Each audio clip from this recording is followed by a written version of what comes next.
ধৈর্য, পরিস্থিতি যত জটিল হোক তিনি ধৈর্যহারা হতেন না। একদিন আনাস রাদিয়াল্লাহু আনহু তিনি বলতেছেন, আমরা দেখলাম রাসূল সাল্লাল্লাহু আলাইহি ওয়াসাল্লামের গায়ে একটি একে সুন্দর কারুকার্য করে একটা চাদর আছে। এত সুন্দর একটি গায়ে চাদর একদম ঝকঝক করতেছে রাসূলের গায়ে। হঠাৎ করে দেখলাম একজন এসে আমার রাসূলের গলার এই চাদর ধরে জোরে মারছে টান। এত জোরে টান দিয়েছে, এই টান দেওয়ার কারণে আমার রাসূলের গলায় চাদরের দাগ বসে গেছে। আমার রাসূল দূর থেকে একেবারে পড়ে গিয়ে ওই লোকের বুকের উপরে এসে পড়েছে। আমরা এগিয়ে গিয়ে দেখি রাসূলের ঘাড়ে চাদরের দাগ হয়ে গেছে। তখন ওই লোক বলতেছে, আমাকে কিছু দেন, আমাকে কিছু দেন, আপনার কাছে যা আছে আমাকে কিছু দেন। রাসূল সাল্লাল্লাহু আলাইহি ওয়াসাল্লাম মুস্কি হাসলেন, ধৈর্য ধারণ করলেন, কোনো প্রতিবাদ করেন নাই। পরিস্থিতি কত কঠিন দেখেন। যেই বিষয়টা আলোচনারই বিষয় না, এমন একটা বিষয় নিয়ে মানুষ দ্বন্দ্ব করে ভাই ভাই প্রায় 10 বছর মুখামুখি হয় না। হুয়াল্লাযী বা'আসা ফিল উম্মিয়িনা রাসূলাম মিনহুম ইয়াতলু আলাইহিম আয়াতি ওয়া ইউযাক্কিহিম ওয়া ইউআল্লিমুহুমুল কিতাব ওয়াল হিকমা ওয়া ইন কানু মিন ক্বাবলু লাফি যালালিম মুবিন।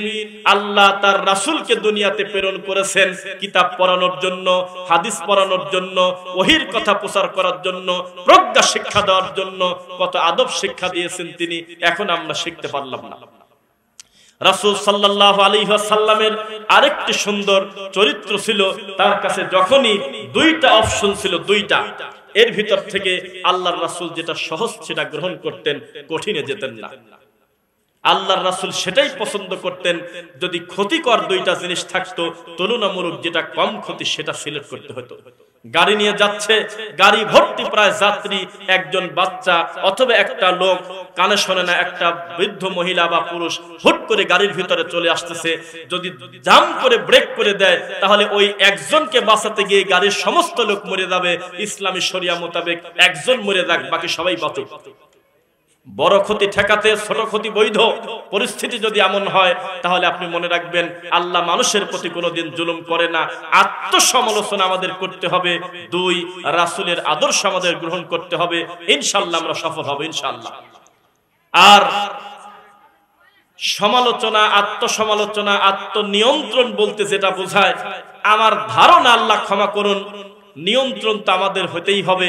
অবশ্যই আমাদের উচিত আমাদের ওজন হিসেবে, আমাদের ব্যক্তিত্ব হিসেবে কথা বলা। আর আত্মনিয়ন্ত্রণ বলতে যেটা বোঝায় আত্মসমালোচনা, কেন জানি মনে হয় আমাদের বড়দের এই বিষয়গুলো তারা কিভাবে দেখে, অনেক অবৈধ কাজ তাদের জন্য বৈধ। সাবধান। রাসূল সাল্লাল্লাহু আলাইহি ওয়াসাল্লাম তিনি বলেছেন, যেই ব্যক্তি রাসূল সাল্লাল্লাহু আলাইহি ওয়াসাল্লামের আদর্শ গ্রহণ করে না, সে যেন অস্বীকার করেছে জান্নাতে যেতে। নাউজুবিল্লাহ।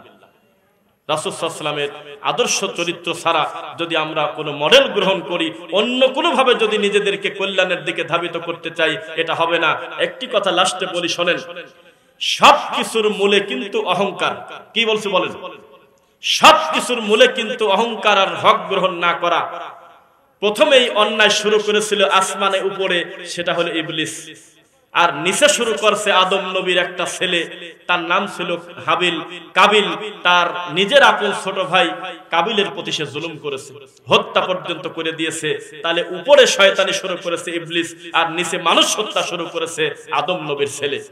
আজও পর্যন্ত স্পষ্ট কোরআন মাজিদের আয়াত আসার পরেও, স্পষ্ট রাসূলের বিধান আসার পরেও মানুষ সত্যকে প্রত্যাখ্যান করে।